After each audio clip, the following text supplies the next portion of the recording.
자, 이번 시간에는 함수의 극한에 대한 성질이라고 해서 지금 화면에 띄어진 요 내용을 쭉 살펴볼 건데요. 이 내용은 앞으로 여러분들이 극한값을 계산할 때나 또 식전개를 해나갈 때 정말 많이 활용이 될 거라서 일단 잘 봐둬야 되겠는데, 여기 있는 사실이 성립함을 증명을 해보고 싶다 그러면 우선 고등학교 교육과정에서는 증명 과정이 등장하지 않습니다. 그래서 대학에 가서 수학과를 전공하게 된다면은 자, 이 사실이 성립함을 상세하게 증명해 볼 기회가 있을 텐데 아쉽게도 고등학교 교육과정에서는 증명 과정 등장하지 않는다는 거. 그래서 우리는 증명 없이 자, 이 내용이 성립함을 직관적으로 이해하고 받아들이면서 요 내용을 그 극한값 계산할 때 자, 식전개 해나갈 때 적용하고 활용할 수 있는 데다가 포커스를 맞춰 공부하는 게 맞다는 거. 그렇게 얘기하고 나서 자, 본격적으로 여기 있는 내용 둘러보는데 사실은 맨 위에 줄에 요 내용이 정말 중요한 내용이에요. 자, 무슨 얘기냐? 이런 전제 조건이 깔려 있을 때만 우린 여기 있는 내용을 적용할 수 있다는 거거든요. 그 전제 조건 자세히 보면은 자, 리미트 x가 a로 갈 때 이 fx 함수가 수렴하는 함수라면 자, 또 여기랑 똑같아요. x가 a로 갈 때 자, 여기랑 같은 상황에서 gx 함수가 또 수렴하는 함수라면 알파 베타는 지금 실수라 돼 있죠? 자, 알파 베타는 상수인 상황에서 fx, gx 함수가 x는 a에서 다 극한값 존재하는 함수라면은 이런 사실 성립하니까 자, 우리 수렴한 함수에 대해서는 이 극한의 성질을 함부로 적용해도 된다는 건데, 마음 놓고 적용해도 된다는 건데, 만약에 이런 전제 조건이 갖춰지지 않았다, 수렴하지 않는 함수다 그러면은 자, 여기 있는 내용은 적용할 수 없으니까 그걸 주의해야 돼요. 그러면서 자, 첫 번째 내용부터 봅시다. 리미트 x가 a로 갈 때 이 fx 함수가 수렴하는 함수라면은 그 함수식에 상수가 곱해져 있는 거예요. 리미트 교 안쪽에서. 이 k는 상수라고 봐주세요. 자, 그때 그 상수를 리미트 교 밖으로 위치 이동시켜서 이 식 전체의 상수가 곱해지는 식으로 식을 변형할 수 있다는 거고요. 자, 그러면 이 값이 알파라면 k 알파다라고 계산해서 최종값을 적을 수 있다는 거예요. 자, 그리고 여기 아래쪽 식도 마찬가지인데요. 이 전제 조건이 충족된 상황에서 이 식이 성립한다는 건요. 자, 왼쪽에서 오른편으로도 식변형 가능한데 오른편에서 왼편으로도 필요하다면 식변형 가능하다는 거거든요. 그래서 이 상수를 자, 밖으로 꺼내는 것도 가능하겠지만 밖으로 꺼내진 상수를 전제 조건 충족된 상황에서는 자, 리미트 교 안쪽으로 위치 이동시켜 적을 수도 있어요. 양방향으로 다 식을 적어낼 수 있다는 걸 봐둡시다. 그리고 내려갈게요.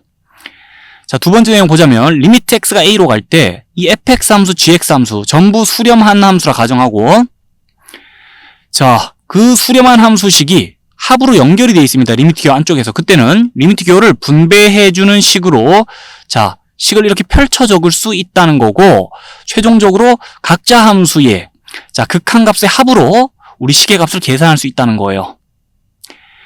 자, 그리고 위에서도 말했지만은 이 전제 조건이 충족되는 상황에서 이 등식 성립한다는 거는 이 왼쪽 편에서 오른쪽 편 가치도 식을 전개할 수 있지만 오른쪽에서 왼쪽 가치도 식을 적어 나갈 수 있다는 거니 리미트 교 아래쪽에서 여기 상황하고 여기 상황이 같다면은 자, 이렇게 펼쳐진 식을 보면서 왼쪽 가치 식을 뭉쳐 적을 수 있다. 자, 그것도 고려해 줄 수 있어야 되겠죠? 그리고 이제 이 2번 내용하고 3번, 4번, 5번 내용을 좀 연결시켜 생각하자면은 이 합에 대해 성립하는 성질이 차에 대해서도 그리고 곱에 대해서도 자, 또 몫에 대해서 성립한다. 이렇게 얘기할 수 있거든요.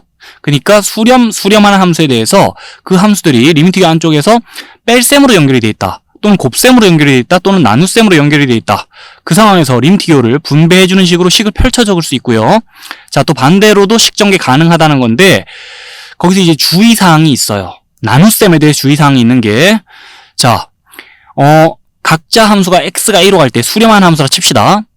각자 함수가 x는 a에서 극한값을 가지는 거예요. 그때는 이렇게 리미트 교 분배해주는 식으로 식을 펼쳐 적을 수가 있는데요. 이 나눗셈에 대해서도요. 그리고 나서 각자 함수의 극한값에 나눗셈으로 최종값을 계산할 수 있는데요. 자, 당연히 그러려니 하겠지만은 베타가 제로라면은 이 값이 존재하지 않잖아요. 이런 수가.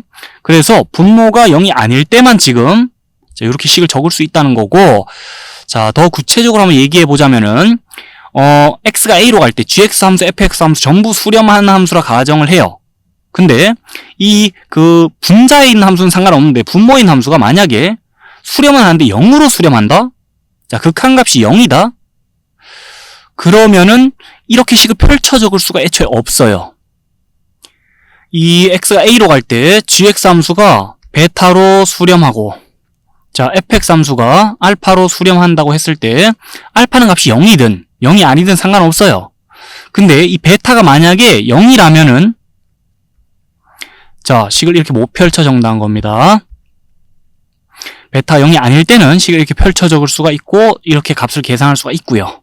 됐죠? 그 주의사항까지 얘기해 보면서 이제 자, 참고사항만 정리하고 좀 넘어가는데, 이 함수의 극한에 대한 성질은 자, x가 a 플러스로 갈 때, x가 a 마이너스로 갈 때, x가 무한대로 갈 때, x가 마이너스 무한대로 갈 때도 성립한다는 건데 무슨 말이냐?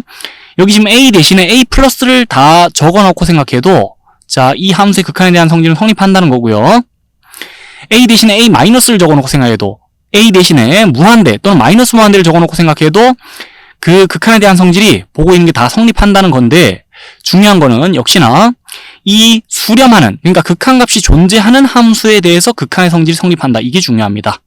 자, 이 정도 일단 정리한 다음에는 구체적인 예를 좀 보러 갈게요.